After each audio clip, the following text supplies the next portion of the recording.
Hello मेरी YouTube की family, उम्मीद है आप सभी ठीक होंगे। दोस्तों, मेरा नाम सूरज है। मैं आपके लिए इस चैनल पर रोमांचक और हॉन्टेड कहानी लेकर आया हूँ। दोस्तों, अगर आप मेरे चैनल पर पहली बार आए हो तो चैनल को सब्सक्राइब कर लीजिए। इससे आपको मेरी स्टोरी सबसे पहले सुनने को मिलेगी। आपका ज्यादा टाइम न खराब करते हुए आज की कहानी की ओर बढ़ते हैं। मनोज और प्रेरणा की शादी को अभी 1 साल ही हुआ था। मनोज एक कारखाने में काम करता था, प्रेरणा घर संभालती थी। एक दिन मनोज शाम को घर आया तो प्रेरणा ने कहा, सुनो जी, आज घर का सामान लेने जाना है। ये सुनकर मनोज बोला, ठीक है, तुम चाय बना लो, पीकर चलते हैं। प्रेरणा चाय बनाकर लाई। दोनों चाय पीकर सामान लेने निकल पड़े। अंधेरा हो गया था। मनोज प्रेरणा को साइकिल पर बैठाकर बाजार में पहुंच जाता है। सारा सामान खरीदकर दोनों वापस चल देते हैं। अभी कुछ ही दूर गए थे कि साइकिल का टायर पंचर हो जाता है। दोनों साइकिल से उतरकर पैदल चलने लगते हैं। सर्दी का समय था। रात को पूरा रास्ता सुनसान पड़ा था। प्रेरणा ने कहा, मनोज, मुझे डर लग रहा है। यहाँ कोई भी नहीं है और हमारी साइकिल भी पंचर हो गई है। प्रेरणा की बात सुनकर मनोज हंसने लगा, अरे तो क्या हुआ, तुम तो बेकार में ही डर रही हो। मैं हूँ तुम्हारे साथ, डरो मत। आगे एक पंचर बनाने वाले की दुकान है, वहाँ पंचर लगवाकर जल्दी घर पहुँच जाएंगे। दोनों तेज तेज कदमों से आगे बढ़ रहे थे। अचानक प्रेरणा के बालों के पास से एक तेज हवा का झोंका गुजर जाता है, जिससे प्रेरणा रुककर इधर उधर देखने लगती है। मनोज उसे देखकर कहता है, क्या हुआ, रुक कैसे गई, जल्दी चलो। प्रेरणा मनोज का हाथ कसकर पकड़ लेती है। मनोज, यहाँ कोई है। अभी अभी मुझे ऐसे लगा जैसे मेरे पीछे से कोई मुझे छूकर निकला है। मनोज इधर उधर देखता है लेकिन उसे कोई नजर नहीं आता। वो कहता है, प्रेरणा, कोई नहीं है, चलो। दोनों तेजी से कदम बढ़ा रहे थे। तभी उन्हें कुछ आवाजें सुनाई देने लगती हैं। ये आवाजें साइड में खड़े पेड़ों के पीछे से आ रही थीं। इस बार मनोज भी थोड़ा डर जाता है। तभी अचानक लाइट चली जाती है। स्ट्रीट लाइट बंद होते ही चारों ओर घना अंधेरा पसर जाता है। प्रेरणा की तो चीख निकल जाती है। वो हाथ से टटोलकर मनोज का हाथ पकड़ने की कोशिश करती है, लेकिन उसे मनोज कहीं दिखाई नहीं देता। प्रेरणा वहीं रुककर अंधेरे में मनोज को देखने की कोशिश करती है। प्रेरणा बुरी तरह डर जाती है। वो 2 कदम आगे बढ़ाती है, लेकिन ये क्या, वो किसी चीज से टकराकर गिर जाती है। गिरते ही प्रेरणा की कोहनी से खून निकलने लगता है। इसकी परवाह किए बगैर वो मनोज मनोज चिल्ला रही थी। वह उस चीज को टटोलती है जिससे वो टकराकर गिरी थी। अरे ये क्या, ये तो मनोज की साइकिल गिरी पड़ी थी। प्रेरणा बहुत घबरा जाती है। वह उठकर खड़ी हो जाती है। मनोज, कहाँ हो तुम, मेरे पास आओ, मुझे बहुत डर लग रहा है। लेकिन मनोज की ओर से कोई जवाब नहीं आता। कुछ ही देर में लाइट वापस आ जाती है। तेज रोशनी में प्रेरणा देखती है कि उसके पास ही साइकिल गिरी पड़ी थी। साइकिल पर टंगे हुए दोनों थैले भी गिर गए थे। कुछ सामान इधर उधर बिखर गया था। मनोज का कहीं अता पता नहीं था। प्रेरणा मनोज को पुकारती हुई चारों ओर बेतहाशा भाग रही थी। मनोज, मनोज, कहाँ हो तुम, मुझे बहुत डर लग रहा है। लेकिन सब बेकार। वो सड़क किनारे बैठकर रोने लगी। वो नीचे सिर झुकाए बैठी थी। तभी किसी ने उसके कंधे पर हाथ रखा। प्रेरणा ने पलटकर देखा। उसके बराबर में मनोज खड़ा था। मनोज, तुम कहाँ चले गए थे? मैं कब से तुम्हें पुकार रही हूँ। जानते हो मैं कितना परेशान हो गई थी। प्रेरणा खड़ी हुई और मनोज से लिपट गई, लेकिन मनोज ने कोई जवाब नहीं दिया। उसने प्रेरणा को अपने से अलग किया और बोला, चलो घर चलते हैं। मनोज ने साइकिल को सीधा किया, उस पर बचे हुए सामान का थैला टांगा और घर की ओर चल दिया। प्रेरणा को उसका व्यवहार कुछ बदला हुआ नजर आ रहा था। प्रेरणा उसके पीछे पीछे चल रही थी। प्रेरणा के मन में कई सवाल उमड़ रहे थे। मनोज कहाँ गया था? वो इतने गुस्से में क्यों है? उसने मुझसे अच्छे से बात भी नहीं की और अब वो किसी बात का जवाब भी नहीं दे रहा है। मनोज के इस व्यवहार से प्रेरणा बहुत परेशान हो गई थी। घर पहुंचकर प्रेरणा किचन में खाना बनाने चली गई। मनोज अपने कमरे में जाकर सो गया। प्रेरणा उसके लिए खाना बनाकर लाई, लेकिन उसने दरवाजा नहीं खोला। काफी आवाज देने पर भी जब वो नहीं जगा तो प्रेरणा बाहर ही एक चादर बिछाकर सो गई। सुबह प्रेरणा ने मनोज से बात करने की कोशिश की तो वो गुस्से में बोला, मैं तुझसे नफरत करता हूँ, दूर रह मुझसे। मनोज की आंखें लाल अंगारे की तरह दहक रही थीं। प्रेरणा बहुत डर गई। उसने कुछ नहीं कहा। मनोज अपने काम पर चला गया। धीरे धीरे मनोज का व्यवहार बदलता जा रहा था। वो घर आता, खाना खाकर चुपचाप कमरा बंद करके सो जाता।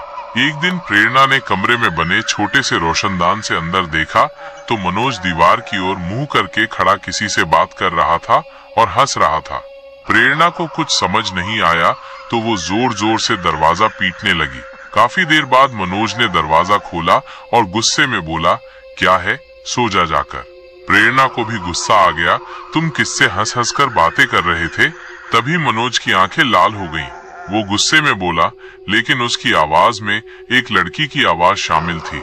ये मुझसे बात कर रहा था। क्या करेगी?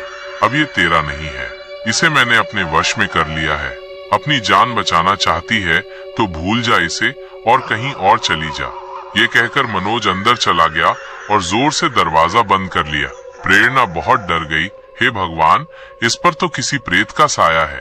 प्रेरणा पूरी रात रोती रही। सुबह मनोज प्रेरणा से बात किए बगैर काम पर चला गया। कुछ ही देर में दरवाजे पर दस्तक हुई। प्रेरणा ने दरवाजा खोला तो सामने मनोज का दोस्त पवन खड़ा था। भाभी जी, मनोज है क्या? वो कई दिन से काम पर नहीं आया। मालिक ने मुझे पता करने भेजा है। अगर कल तक वो काम पर नहीं आया तो उसे नौकरी से निकाल देंगे। प्रेरणा को गहरा धक्का लगा। उसने कहा, भैया वो कहीं गए हुए हैं, मैं शाम को उनसे बात करूंगी, कल उन्हें काम पर जरूर भेज दूंगी। पवन के जाने के बाद प्रेरणा घर से निकली। वो एक तांत्रिक को जानती थी। वह उसके पास पहुंच गई। उसने तांत्रिक को सारी बात बताई। तांत्रिक बोला, बेटी उसे किसी तरह मेरे पास ला। वैसे तो ये काम मुश्किल है, लेकिन फिर भी तू कोशिश कर। अगर वो न आया तो उसका कोई कपड़ा ले आना, मैं उससे ही उस प्रेतात्मा को बुलाऊंगा। शाम को प्रेरणा ने मनोज के आते ही उसे रोका और बात करने बैठ गई।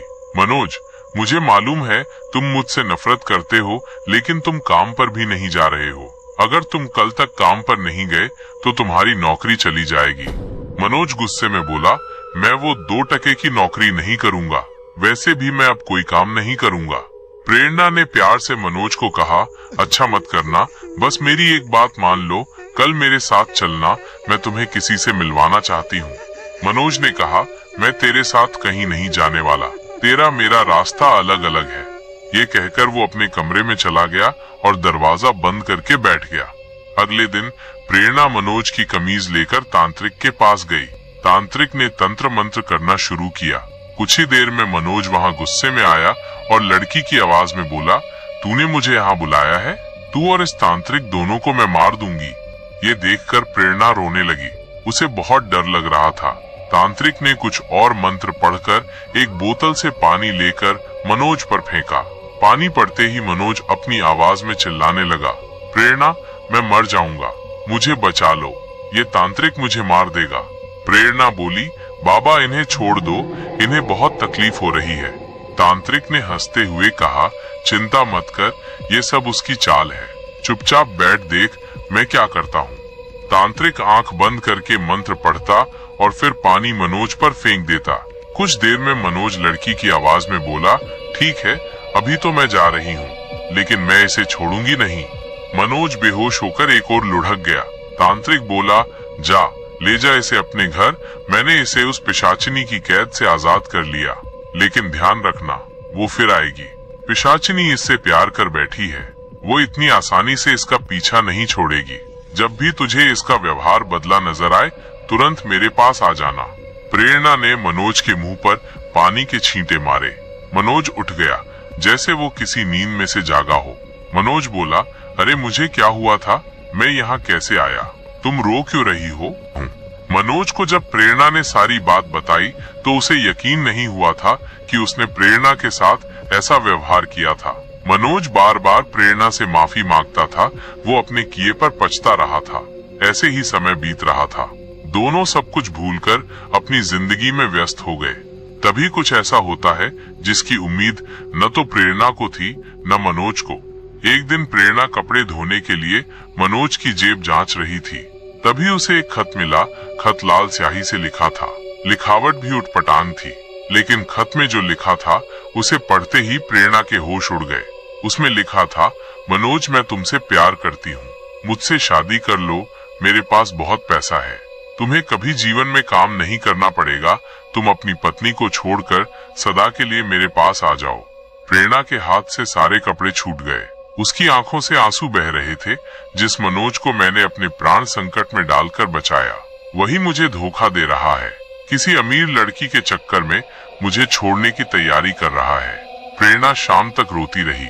शाम को जब मनोज आया तो प्रेरणा ने उसके सामने वो खत रख दिया। मनोज ने सफाई देते हुए कहा, हाँ प्रेरणा, कल ये खत मुझे एक बच्चा पकड़ाकर चला गया था, तब से मैंने कई बार इसे पढ़ा, मुझे कुछ समझ नहीं आ रहा था, शायद किसी ने मजाक किया हो या बच्चा गलती से इसे मुझे पकड़ा गया। प्रेरणा बोली, देखो मनोज, सच सच बताओ, तुम मुझसे कुछ छुपा तो नहीं रहे हो? मनोज ने कहा, प्रेरणा मेरा विश्वास करो, मैं तुम्हारा साथ जीवन भर नहीं छोड़ूंगा। प्रेरणा ने उस खत को फाड़कर फेंक दिया और खाना बनाने चली गई। रात का समय था, दोनों अपने कमरे में सो रहे थे। कुछ देर बाद प्रेरणा पानी पीने उठी तो उसे खिड़की पर एक औरत का साया दिखाई दिया। इससे पहले कि प्रेरणा कुछ सोच पाती, वो साया तेजी से प्रेरणा के सामने आकर खड़ा हो गया। फिर उसने एक नजर मनोज को देखा और तेज आवाज में बोली, तू मुझे मनोज से अलग करेगी, मेरा खत फाड़ेगी, मैं तुझे फाड़ कर रख दूंगी। मनोज मेरा है, मैं इसे किसी भी हाल में नहीं छोड़ सकती। प्रेरणा को कुछ समझ नहीं आ रहा था। वो कुछ बोलना चाहती थी, लेकिन उसकी आवाज नहीं निकल रही थी। वो पसीने पसीने हो गई थी। तभी वो साया आगे बढ़ा और उसने एक हाथ से प्रेरणा का गला पकड़ लिया। प्रेरणा दोनों हाथों से अपने आप को छुड़ाने की कोशिश कर रही थी। तभी उसकी आंख खुलती है। कमरे में कोई नहीं था। वो सपना देख रही थी। प्रेरणा चीखने लगी, मनोज मनोज, वो फिर आ गई, वो तुम्हें ले जाएगी। मनोज ने उठकर लाइट जलाई। प्रेरणा मनोज से लिपट गई। मनोज को प्रेरणा ने सारी बात बता दी। मनोज भी डर गया। उसने उठकर देखा, लेकिन वहाँ कोई नहीं था। अगले दिन दोनों तांत्रिक के पास पहुँचे। उसने कहा, मैं जानता था वो इतनी आसानी से पीछा नहीं छोड़ेगी। मनोज बोला, बाबा कोई तो रास्ता होगा। तांत्रिक बोला, रास्ता है तेरी मौत। पिशाचिनी तुझे मारकर पिशाच बनाना चाहती है, जिससे वह तेरे साथ रह सके। प्रेरणा ने तांत्रिक की ओर गुस्से से देखा। बाबा आपके पास कोई रास्ता नहीं है तो बता दीजिए, हम कहीं और चले जाते हैं। मैं अपने पति को मरने के लिए नहीं छोड़ सकती। तांत्रिक उसी समय आंख बंद करके बैठ गया। कुछ देर बाद बोला, तुझे केवल एक ही तरीके से बचाया जा सकता है, वो है उस पिशाचिनी को धोखा देकर। मनोज बोला, लेकिन कैसे बाबा, कैसे धोखा देंगे उसे? तांत्रिक ने आगे कहना शुरू किया, तुझे ये दिखाना होगा कि तू भी उसके प्यार में पागल हो चुका है और अपनी पत्नी को छोड़ना चाहता है, लेकिन वह तुझे नहीं छोड़ रही है। ऐसे में वो प्रेरणा पर हमला करेगी। उसी समय हम उसे भस्म कर देंगे।